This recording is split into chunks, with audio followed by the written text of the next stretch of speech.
So hello, my name is Peter Dunn from the University of Warwick's press team, and I have the privilege today of being about to interview Professor Jill Lepore, who this morning will receive an honorary degree of the Honorary Doctor of Letters from the University of Warwick. So congratulations.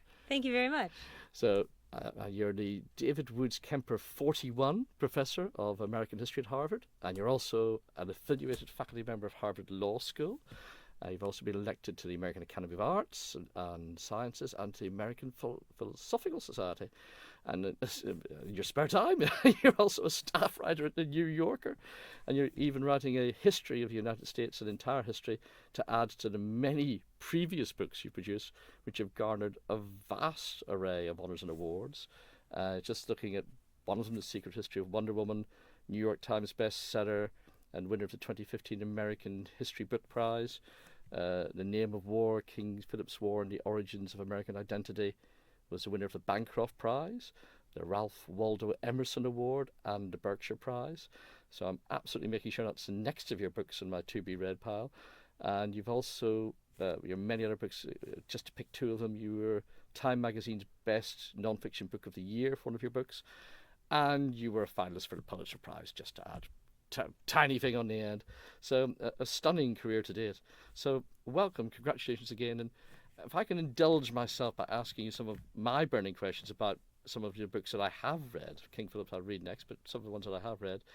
Starting with New York Burning, Liberty, Slavery and Conspiracy in 18th Century Manhattan, which explored some curious events that I hadn't heard of in 1741, where there was an awful lot of fires in Manhattan, which seemed to get blamed on an awful lot of slaves. As I say, I knew absolutely nothing about these events before picking up the book, and I was soon taken into a maelstrom of Caribbean slave revolts, mysterious fires, black Masonic lodges, alleged Spanish takeovers, priest-ridden Catholic conspiracies, and a rapidly expanding list of suspects and informers that started to make people think that this was the Salem witch trials all over again.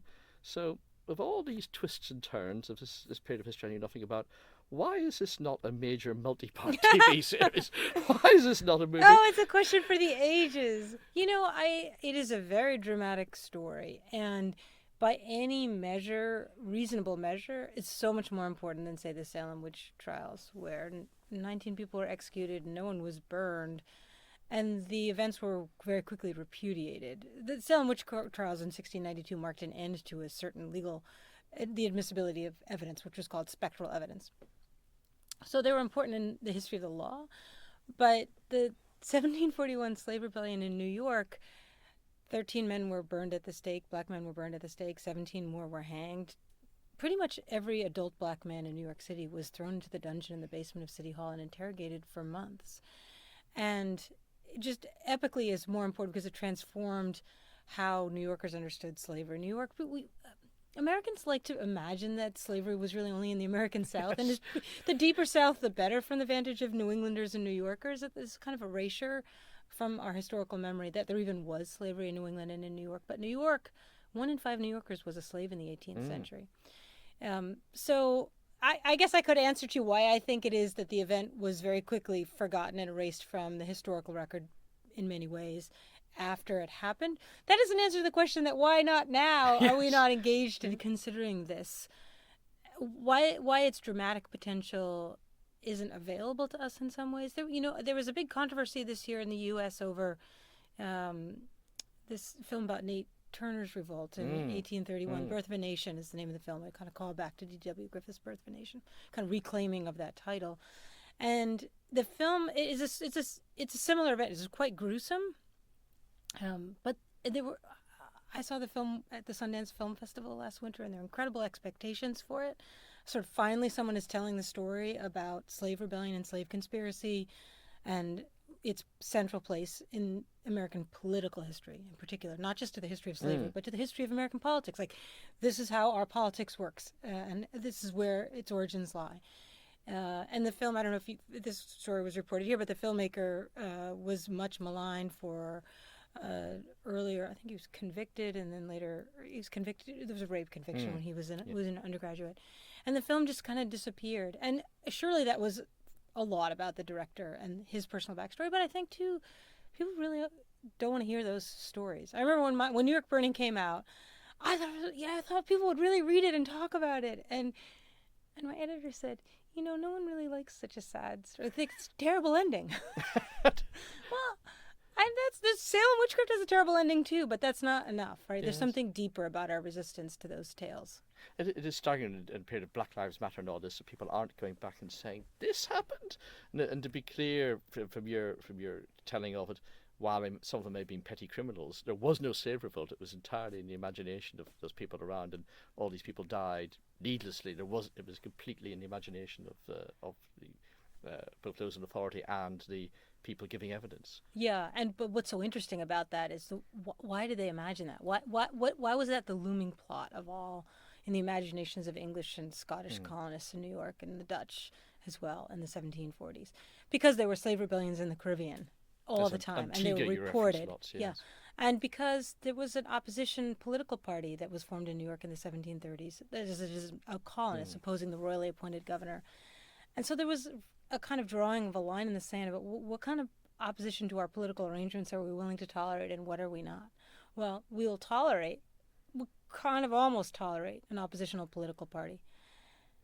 We'd like to suppress that, but there are attempts to squash the opposition political party. But you know what we can all agree upon as colonists is basically what comes out of the slave conspiracy episode is we can all agree that we have no tolerance for the idea that there could be a gathering, a political common cause that our slaves participate in. And that's really important to the history of American politics, that the limits of political pluralism are drawn by race. And other parallels here, you referenced the fact that they were looking back at other slave revolts, including Antigua, which you referenced several times. Other elements of sort of like the fake news we hear about now, taking some of the exaggerations about what came out of Antigua, and also some of the documents and things that were circulating at this time and the accusations. Is there a parallel with fake news today? Well, so I think there's something interesting about news in the 18th century, which is it's very difficult to corroborate anything. The London Gazette was the first newspaper in the English language, 1665. And at the time, Gazette in the English language comes from the Italian, meant rumor monger. That really, news could travel, as people could send a letter from Antigua to New York saying, here's what's going on in Antigua. But you couldn't get two vantages on the same story very easily. You couldn't get independent corroboration of events. It took months for news to travel. So there's just this incredible rumor mill. And there's also a world of gossip among people who are... So most of the people who are traveling between the Caribbean and New York are black men and women and children. They're not, they're on ships that are sailed by these white slave traders. But the news, the gossip, the actual spoken news, the oral history of what's going on is coming from slaves.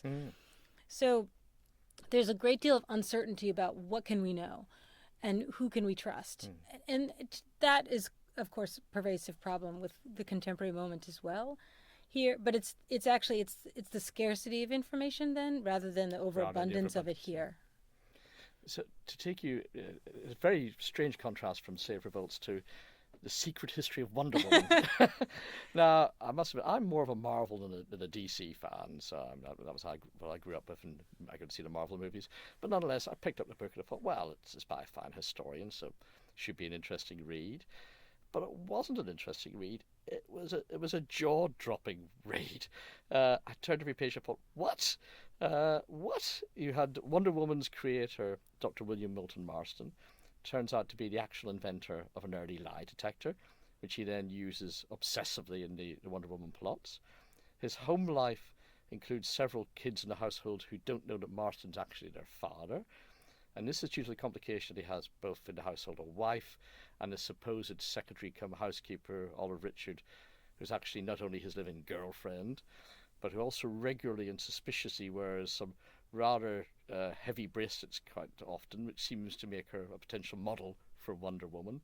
And did you have a clue about any of this bizarreness when you started, or was it just something you thought you'd look into? Was there any inkling that, and that's sort of the beginning of the bizarreness? Yeah, no, I did not know at all, and I stumbled into in the archives a story that seemed to me essential to tell. I'm not a I don't have any loyalty either to Marvel or to DC. I'm just not a comic book person.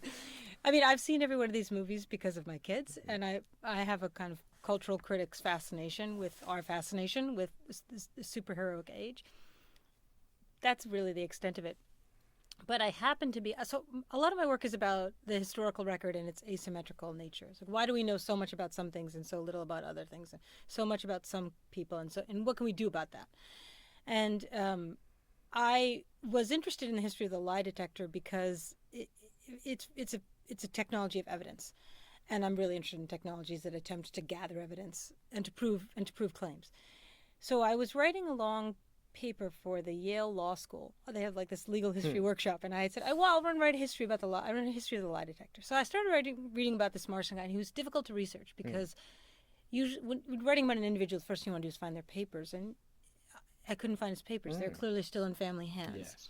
So I started looking at his academic records because he has 3 degrees from Harvard.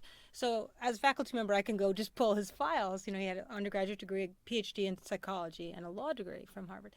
So I looked at his files, and they were actually full of fascinating things. So I was working on this project, and at the time, there was a kind of Wikipedia-level 2-sentence blurb about him that said, William Moulton Marston invented the lie detector in 1913 when he was a sophomore at Harvard, and in 1941 created Wonder Woman. And you're just like, I'm sorry, there's not a storyteller in the world who wouldn't say, oh my God, that's that's too good to be true. What's that? But the other thing, the last one was he lived with his wife and with another woman, Olive Byrne, by whom and they together raised 4 children. So it's something like that. That was really the sum total of it. But meanwhile, I happened to be I write for the New Yorker magazine, and I had an assignment to write a history of Planned Parenthood, and I went to read Margaret Sanger's papers because she founded Planned Parenthood in 1916 when she opened the first birth control clinic in the United States. And as I was reading Margaret Sanger's papers, it turned out she opened the birth control clinic with her sister, Ethel Byrne, who was also a nurse. And it turns out Ethel Byrne is the mother of Olive Byrne, who was the mother of 2 of Marston's children. And this just staggered me. And in the Margaret Sanger's paper, I kept coming across all this correspondence between Margaret Sanger and Olive Byrne. They were extremely close. Olive Byrne was Margaret Sanger's secretary later in life, and just sort of controlled what of Sanger's papers got kept or not. And I just had this epiphany in the archives where I nearly leapt out of my chair and said, oh my God, Wonder Woman is inspired by Margaret Sanger. She even looks like her. You know, how could anybody have missed this all this time? But then the reason everybody has missed this all this time is because it was a family secret. It was a scandalous family arrangement. There's this incredible letter from Marston's wife, who's quite a force of nature, incredible woman, Elizabeth Holloway Marston. She's writing to a Berkeley PhD student in 1974 who's writing a dissertation on Wonder Woman. It's a big renaissance of Wonder Woman in the 1970s. There was a TV show. And this Berkeley PhD student writes to Marston's widow. He's been dead for a long time. He says, I have a bunch of questions, and one of them is, where did the bracelets come from? Wonder Woman's bracelets that stop bullets. And Marston's widow writes back, and she says, well, they belonged to a former student of Dr. Marston's.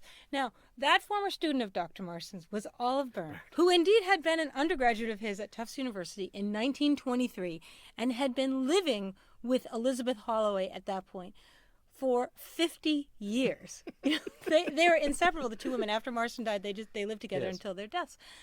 And so think about the degree of that deception, right? The need for secrecy that the family agreed upon. No one could ever know this story.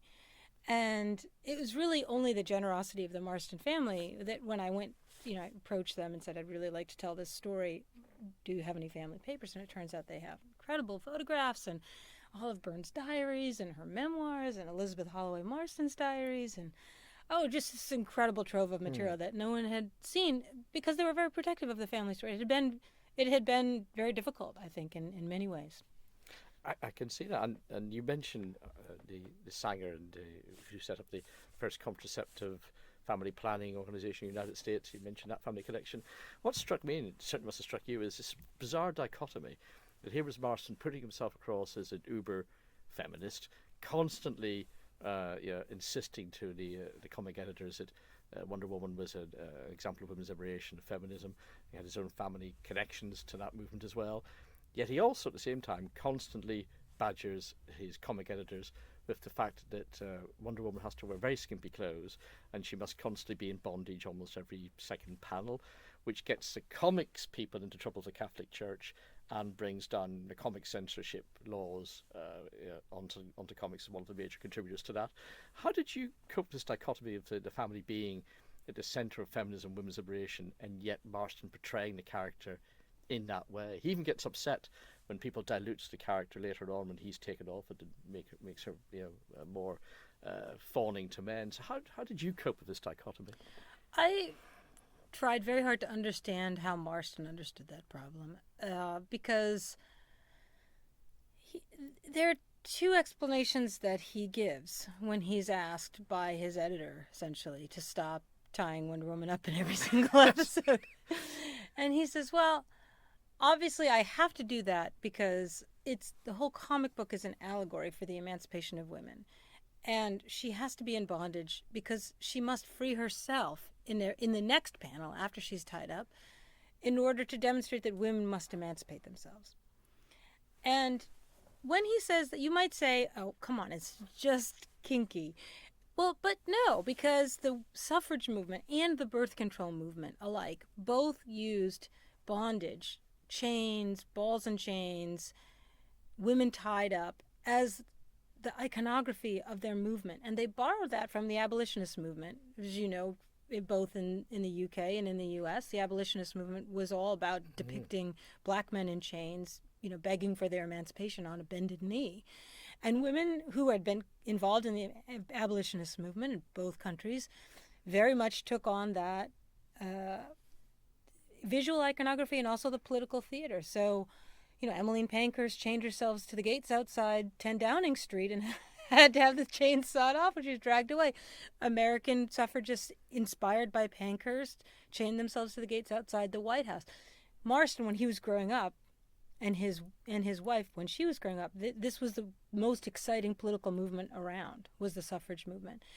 So this is just sort of what they grew up with and how they understood women's political protests, that it involved chains and the breaking of chains. So you can take, by 1940, that was not familiar to people anymore who were younger. And most people in the comics book world were like they were like 15. Yes. So they didn't get, it wasn't legible to them in the same way. But it was legible to, Marston was really old by then.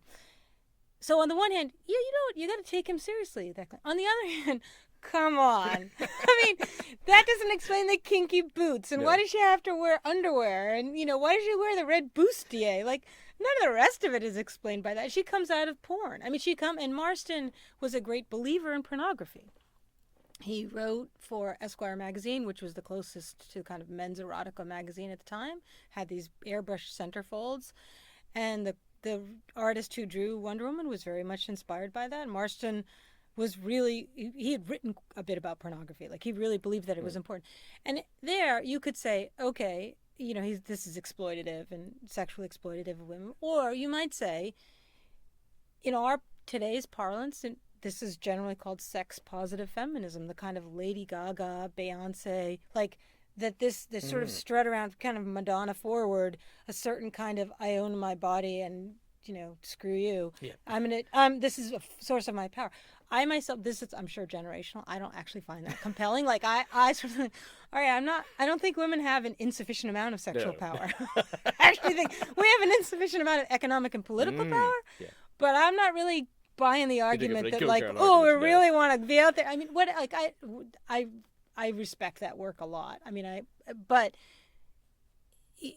you can line Marston up with that. He would have made those same arguments, and he did in print. And you detail that. Let me take you to a very different woman, which is Jane Franklin, and your book of Ages, The Life and Opinions of Jane Franklin, who, as I discovered, I didn't know, was Benjamin Franklin's beloved younger sister. And you detail this extensively in the book, the letters back and forwards to them. And yet you also point out, even though she was so beloved, that he never actually mentions her at all in his own uncompleted biography. Why? Does he mention the rest of his family, or why does he not mention her if he was so endeared to her? It's a tricky question. So Franklin's autobiography really is a kind of carry-on to a number of essays he had written as a young printer and as an aging printer as well. an essay called Advice to a Young Tradesman, an essay that came to be called The Way to Wealth, where what we think of as the classic Franklinian proverbs and advice, you need to get up early, go to bed late, work all day. It's the cherishing the value of industry. Which he stole from other almanacs, as you said. Yeah. Yes, she stole from other almanacs. That he saw that, Franklin and his sister, born into a poor tradesman's family, a candlemaker in Boston who had emigrated to Boston in 1683, who had 17 children. Benjamin was the youngest boy, and Jane was the youngest girl. And what Franklin did, born in 1706, was escape from that. He ran away. He was apprenticed, and he fled his apprenticeship. He was a fugitive. And he came to London and visited prostitutes, basically. So I think what a young man on the make did at the time. Anyway, he goes back to Philadelphia and opens a printing shop, and he then retires from printing in 1748. He becomes a public servant. He becomes a philosopher. Becomes Benjamin Franklin, pretty much the most famous American in the 18th century by far, internationally. And no one else did that. You can't make a list of other poor tradesmen's sons who became philosophers. There just aren't. We think of that rise as the American story because Franklin made it the American story by telling a particular story about his own life, not just in the autobiography, throughout his life. And he always exaggerated it, right? So he always, when he was in Paris and he wore the ridiculous coon hat, and he would have his sister, who was, candlemakers also boiled soap. He would have her send homemade Franklin soap to him in Paris so that he could give it out because it was kind of crumbly and smelled bad, and that was like his calling card. I come from nothing, and you know that guy, like know somebody like that now, but it was incredibly unusual. I mean, he's hanging out with Voltaire and he's hanging out with the king and the queen. This is really unheard of. And so when Franklin tells the story of his life, he wants to tell young Americans that they too can make this rags to riches rise, and that it requires industry, and that it requires independence, and that it requires a rejection of the arbitrary authority of others. And that story actually requires keeping to one side from his reader all the ways in which he got help. Yes. And that largely came from family ties. It came from other forms of patronage. And it also required kind of erasing the people that he left behind and betrayed. So one of the things that happens when you run away when you're 17 and then you're a fugitive, he comes back like a few years later with like gold coins in his pocket. His family's like, could you go away again? Like, now you're just a annoying prick, now. So, but he grows up a bit. But his parents get sick and they die without him, and his sister takes care of them. And he sends back to Boston money to erect a monument to them. That's basically just a monument to himself. Like what's so great about my parents? They were my parents. And that's sort of the move of the autobiography too. And it's a kind of a swelling monument to Franklin's own triumphant rise, and the sadness of leaving behind. His sister was 6 years younger, and when he left, it kind of ruined her life. This is not to blame him for that, but she ended up marrying at 15. All of her other sisters married at like 24. She was really kind of abandoned. He was sort of her protector, and he had taught her how to read and write, and most girls at the time did not know how to write. And maybe kind of, you could think of the 18th century novel about that, right? She's kind of like Pamela. She's reaching a little bit above her station, but she has no Lord B to come sweep her off her feet and marry her. So she ends up marrying this sort of drunken, insane guy who lives next door, who ends up in debtor's prison, and she has 12 children. And that's not the story that Franklin wants in his autobiography. No. And the other problem you had in sources was she's not just in the autobiography. There are very few letters from her to Franklin. Some of them all disappeared. And you put a plea at the very end of the book for anybody out there who's got anything else on Jane Franklin to get in touch with you at Harvard. Did they? Yes. They have. Yes. No, you would be amazed.